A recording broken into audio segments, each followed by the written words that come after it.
مفتی طارق مسعود کے بیانات کے لیے مفتی صاحب کے چینل مفتی طارق مسعود آفیشیل کلپس کو سبسکرائب کریں۔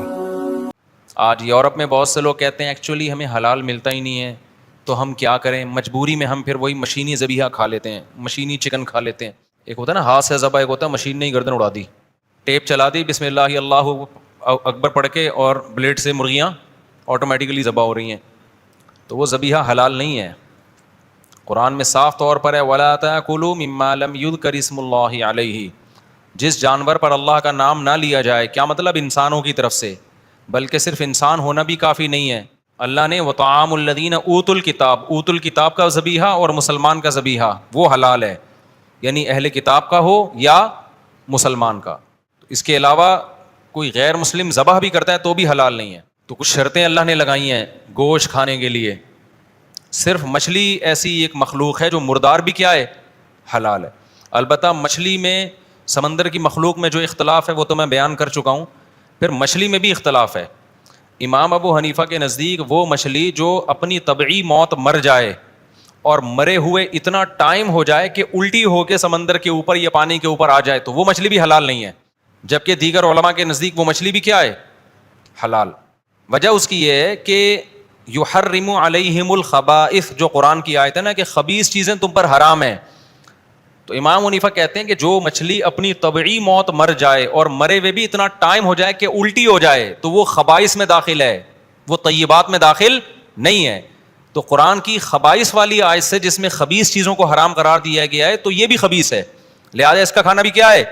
جائز نہیں ہے۔ اب جو لوگ کہتے ہیں نا حدیث دکھاؤ حدیث دکھاؤ، تو قرآن کی آیت دکھا دی نا۔ قرآن ایسے انگلی پکڑ کے تھوڑی ایک ایک چیز کے بارے میں بتائے گا، یہ والی چاکلیٹ جائز ہے، یہ والی ٹافی حلال ہے، یہ والی ٹافی حرام ہے، اصول اور ضابطے بیان کر دے گا نا قرآن۔ تو وہ جو ہمارے لیے حدیث میں آتا ہے مچھلی حلال ہے، تو وہ مچھلی یا تو آپ نے شکار کی ہو یا وہ مری ہو لیکن مرے ہوئے زیادہ ٹائم نہ ہوا ہو، یا سمندر نے اٹھا کے باہر پھینک دیا، جیسے صحابہ کی دعوت کی تھی، صحابہ کرام کی دعوت کی تھی، اللہ کی طرف سے ہوئی تھی، بھوک سے حال خراب ہو گیا تھا، تھک گئے تھے، 24 گھنٹے میں ایک کھجور پہ گزارا ہو رہا تھا، تو ساحل سے ایک مچھلی اٹھا کے اللہ نے کیا کر دی، باہر پھینک دی، بہت بڑی مچھلی، صحابہ نے وہ کھائی، پھر وہ اس کی جو ریڑھ کی ہڈی تھی نا اس کو کھڑا کیا تو اس کے نیچے سے اونٹ گزر گیا بندہ بٹھا کے، اتنی بڑی مچھلی تھی۔ اس حدیث کی روشنی میں ایک اسکالر نے امام ابو حنیفہ یا حنفیوں کا مذاق اڑایا ہے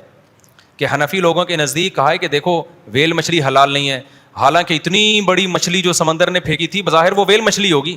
اس کو عنبر کہتے ہیں عربی میں، اور لوگوں نے نیچے کمنٹس کیے ہوئے دیکھو یہ حنفی لوگ قرآن و حدیث کے خلاف ہیں، حالانکہ حنفیوں کے نزدیک ویل مچھلی حرام بولو نہیں، خود ہی بے وقوف، بلکہ ان کے لیے جتنا کم برا لفظ استعمال کیا جائے جتنا بڑے سے بڑا یہ کم ہے، اتنے بڑے فتنہ پرست ہیں یہ آج کل کے جو اسکالرز آ رہے ہیں نا، سارے نہیں ہیں لیکن بہت سے ان میں جھوٹا الزام بھی خود ہی لگایا جا کہ حنفیوں کے نزدیک ویل مچھلی حرام ہے، حالانکہ کسی حنفی نے ویل مچھلی، معتبر مفتی نے ویل مچھلی کو ناجائز قرار نہیں دیا۔ جب مچھلی کہہ دیا تو پھر جائز ہو گئی نا، یہ تو ایسے کہہ دیا جیسے حلال مچھلی حرام ہے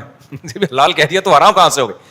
تو حنفیہ کے نزدیک تو مچھلی جب ہے تو وہ تو حلال ہے، جب ویل مچھلی کہہ دیا، اس کو مچھلی سمجھ لیا، مچھلی مان لیا، تو اس کا مطلب اس کو ہم کیا کہہ رہے ہیں، مچھلی ہے تو وہ حلال ہے۔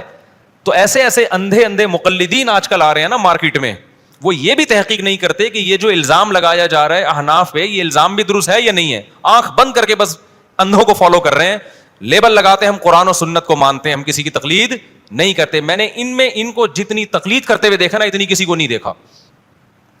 تو اس لیے احتیاط اسی میں ہے کہ یہ جو مچھلی الٹی ہو کے آ جاتی ہے نا اپنی طبعی موت، ایک تو ہے نا سمندر میں بعض لوگ یا دریا میں فائر کرتے ہیں اس سے الٹی ہو کے آ جاتی ہے، وہ تو ابھی تازہ ہے، ایک ہوتا ہے مری ہوئی ہو بہت پہلے سے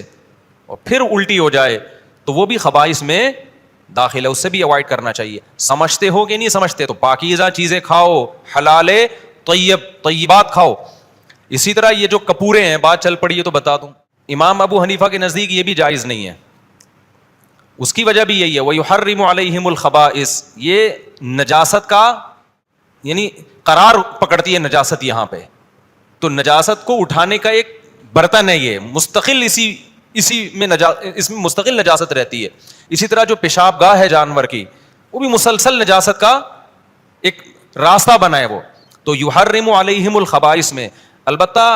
امام ابو حنیفہ نے ایک احتیاط کی ہے، کیونکہ اس کا حرام ہونا اجتہاد سے ہے، قرآن نے خبائث کو حرام قرار دیا اب یہ پورے طور پر خبائث کا لفظ اس پہ صادق آتا ہی نہیں آتا, تو چونکہ اس میں دیگر مجتہدین کا اختلاف ہے تو احتیاطاً اس میں حرام کا لفظ استعمال کرنے کے بجائے مکروہ کا لفظ استعمال کیا ہے, یہ بھی احتیاط ہے.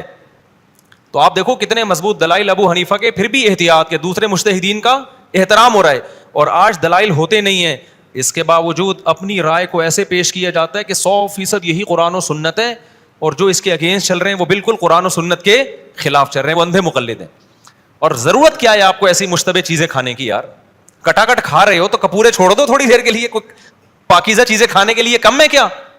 اور بعض لوگ چڑھانے کے لیے کھاتے ہیں, جا کے آرڈر کریں گے کپورے صرف اس لیے یہ بتانے کے لیے کہ ہم اس کو حلال سمجھتے ہیں. ٹھیک ہے, آپ کی رائے میں حلال ہے, تو اب جب سب لوگ بیٹھے ہوئے ہیں اور ایک ایسا کنٹری ہے جہاں زیادہ تر فقہ حنفی کو فالو کیا جاتا ہے, تو آپ باقی دوستوں کی رعایت کر لو یار, کچھ اور کھا لو, الگ کھا لینا گھر جا کے آپ.